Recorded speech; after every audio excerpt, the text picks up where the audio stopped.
तो उन लोगों को मुसहर नाम से जाना जाता है क्योंकि वे लोग मूस या चूहा पकड़ते हैं, मारते हैं, खाते हैं। और मैं वो समाज को अपना समझ करके काम करते हैं। मैं उन लोगों के बीच में एक झोपड़ी में 21 साल रहे हैं। उनका हर तरह का संघर्ष को मैं समझे, संघर्ष से मैं जुड़े हैं और आज मैं उन लोगों के लिए अभी भी काम करती हूँ।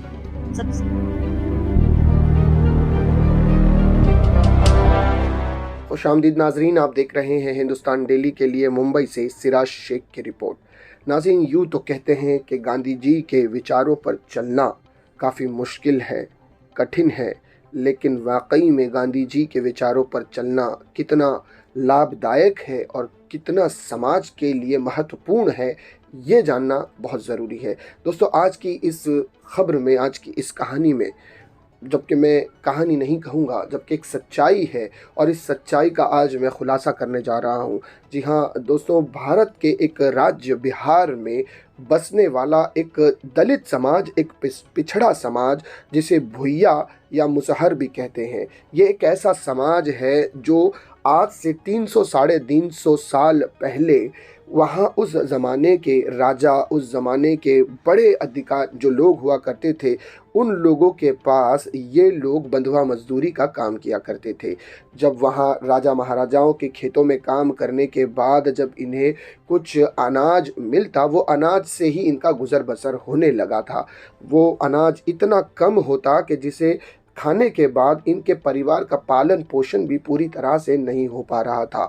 तो ये लोग, असल में इन्हें कहते हैं कि ये लोग चूहा मार कर अपनी ज़रूरत को पूरा करने लगे, अपने पेट को भरने लगे, इसीलिए इन्हें मुसहर कहा जाता है।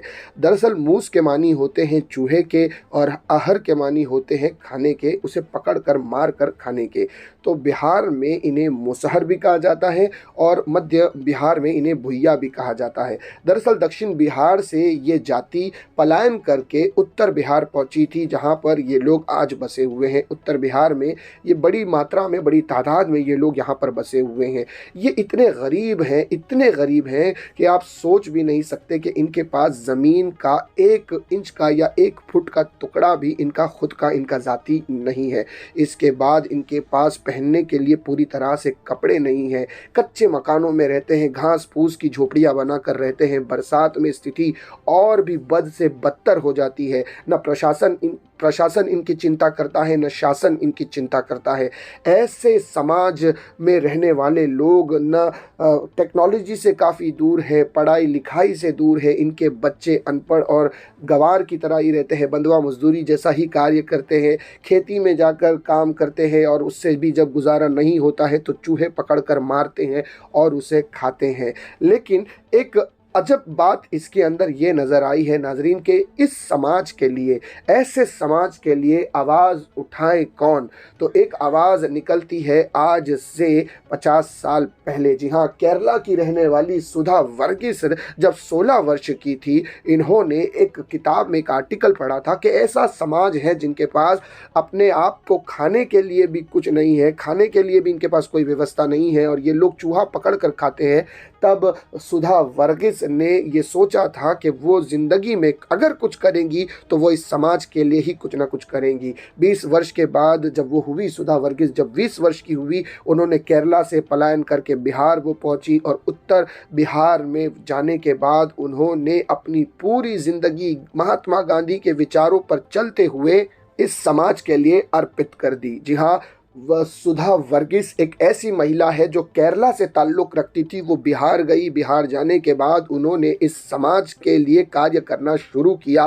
21 साल ज़िंदगी के उन्होंने इन्हीं के साथ, इन्हीं की झोपड़ियों में रहकर गुजारा है और आज इस समाज की बच्चियों को वो शिक्षा दे रही है, उन्हें प्रेरित कर रही है, उन्हें अच्छे अच्छे कार्य सिखा रही है, उनके दाखिले सरकारी स्कूलों में करा रही है, महिलाओं को आत्मनिर्भर बना रही है, वहाँ की युवा पीढ़ी को खेल कूद के करीब ला रही है, उन्हें शिक्षित कर रही है। ये सारे कार्य करते हुए सुधा वर्गीस ने अपनी ज़िंदगी के तकरीबन 50 साल इस समाज को दिए हैं और इस समाज का उद्धार करने के लिए, कल्याण करने के लिए व्यर्थ किए हैं और इस पर अपनी पूरी ज़िंदगी उन्होंने निछावर कर दी है। ये असल कहानी दरअसल हम आज जो आपको सुना रहे हैं वो है सुधा वर्गीस की। जी हाँ नाज़रीन, सुधा वर्गीस ये महिला है जो केरला से ताल्लुक़ रखकर बिहार आई थी और इस समाज के लिए उन्होंने बहुत सारे कार्य किए हैं कि आज ये समाज धीरे धीरे एक एक करके तरक्की की ओर बढ़ रहा है। यहाँ की महिलाएं शिक्षित हो रही हैं, यहाँ की कन्याएं शिक्षित हो रही हैं। इन तमाम कार्यों को देखते हुए सुधा वर्गीस को दिल से सलाम करने के लिए दिल करता है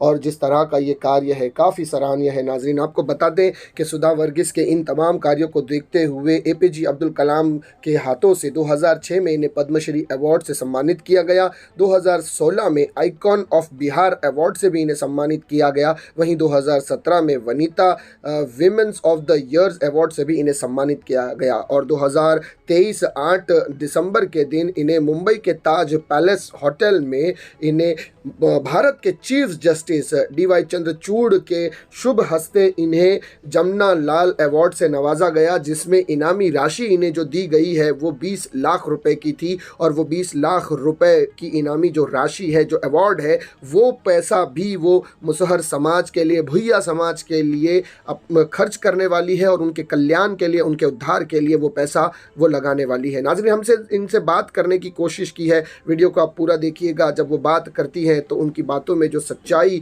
और जो मिठास और जो दर्द नज़र आता है वो सराहनीय है। नाज़रीन, वीडियो को पूरा देखिएगा, लाइक शेयर और सब्सक्राइब ज़रूर कीजिएगा। तो उन लोगों को मुसहर नाम से जाना जाता है क्योंकि वे लोग मूस या चूहा पकड़ते हैं, मारते हैं, खाते हैं। और मैं वो समाज को अपना समझ करके काम करते हैं। मैं उन लोगों के बीच में एक झोपड़ी में 21 साल रहे हैं। उनका हर तरह का संघर्ष को मैं समझे, संघर्ष से मैं जुड़े हैं और आज मैं उन लोगों के लिए अभी भी काम करती हूँ। सबसे पहले महिला सशक्तिकरण और महिला के साथ कोई भी हिंसात्मक घटना होगा तो उस पर हम केस भी करते हैं, उनको साथ देते हैं।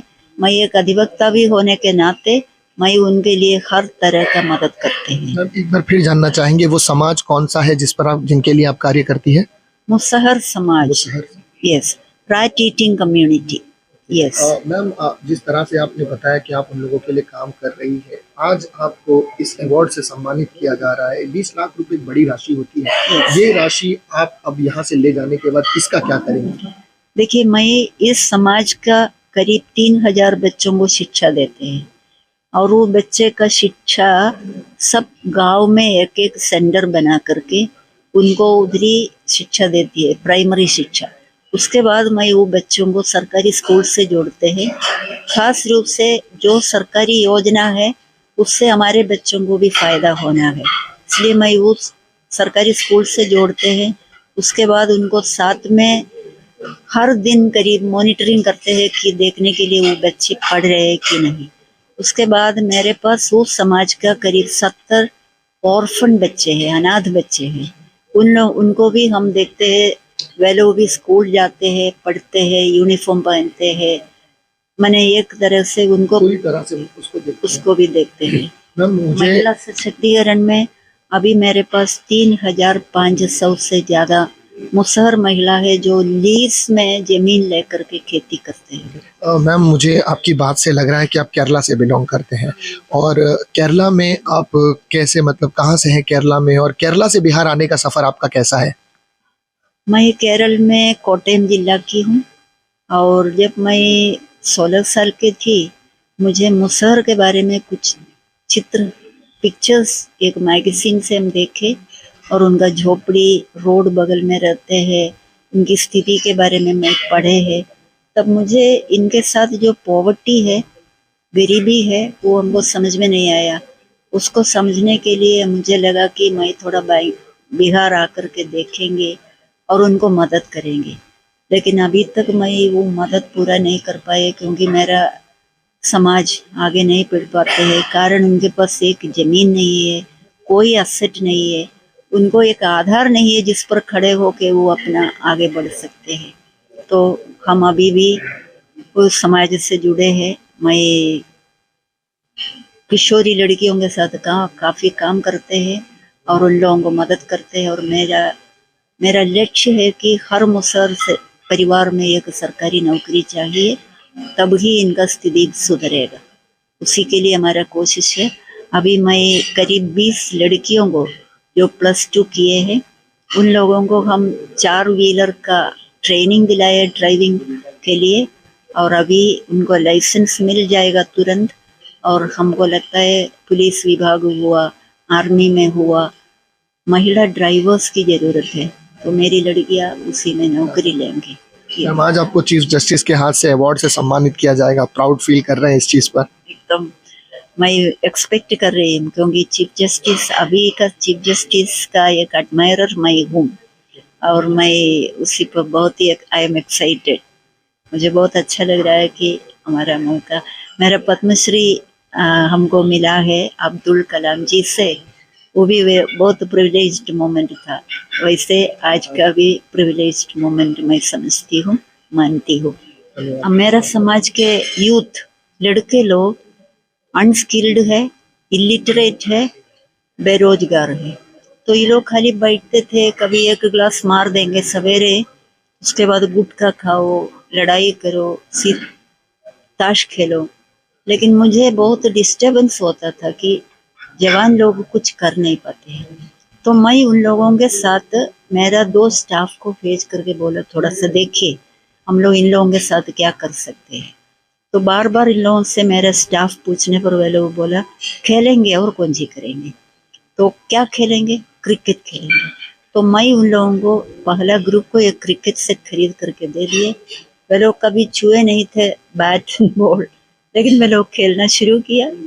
अभी मेरे पास 36 क्रिकेट टीम्स है और क्रिकेट टूर्नामेंट में अभी तक हम लोग 4 खेले हैं, चारों मेरे लड़के लोग जीते हैं। और मेरे पास 500 लड़के लोग हैं इस समाज का, और क्रिकेट में सबसे ज़्यादा इंटरेस्ट दिखाते हैं। तो बहुत सारे मैंने पीना, गुटखा, ये वो बहुत सारे चीज़ें छोड़ दिया और बहुत इंटरेस्टेड है, कुछ आगे बढ़ना चाहते हैं। अभी मेरा 10-12 लड़के लोग कुछ स्किल ट्रेनिंग शुरू किए हैं, इलेक्ट्रिशियन का और रेफ्रिजरेशन और दूसरा 2-3 और ट्रेड भी है।